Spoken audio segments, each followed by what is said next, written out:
Hey, my name is Amelia King, and I am a family nurse practitioner and doctorate of nursing practice student. Today I'm going to speak to you about my patient, JT. He is a patient being seen in a community care clinic in Winston-Salem, North Carolina. He is 15 years old, and he is being seen today for a chief complaint of I am concerned about my back. I have increased back pain over the last couple of weeks, and I feel like my back has become more hunched over. So JT has a pretty long medical history, and his mother reports that the patient had many hospitalizations in his first 3 years of life due to breathing problems. He had a small heart, he had pneumonia. They did a biopsy of his skin, and they said that he had elastic skin disease. So that's just some background that we have on him. He has no known medication allergies, and he lives with his mother and his sister in an apartment, and he attends school where he doesn't have very many friends, and he is a C student.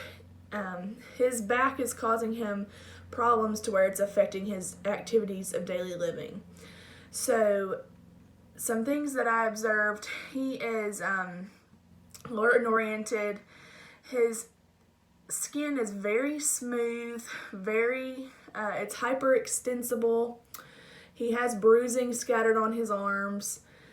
Other things that he has a flat, wide nose.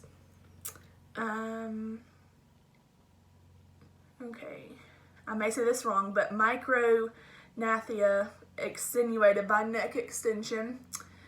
And a lot of his issues were focused today on his musculoskeletal system.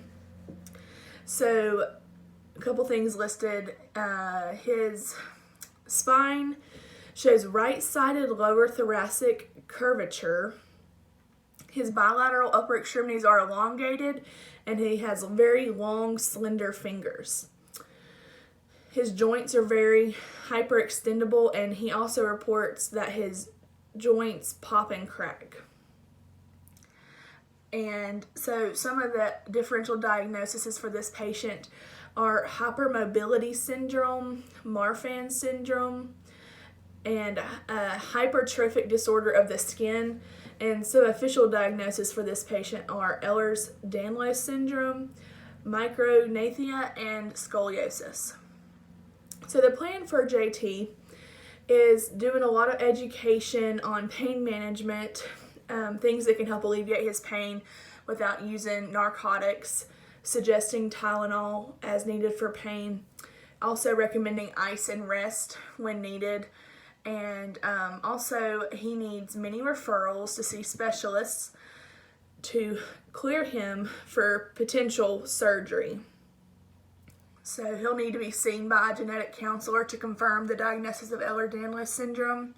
He will need to be referred by to be seen by anesthesiology to make sure he's cleared for intubation if needed. And some laboratory tests that he will need is another x-ray of his spine. You can also do a CT of his spine. We also need to look at his pulmonary function tests.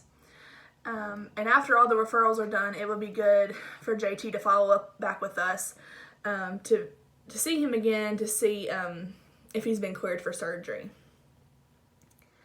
So that's JT.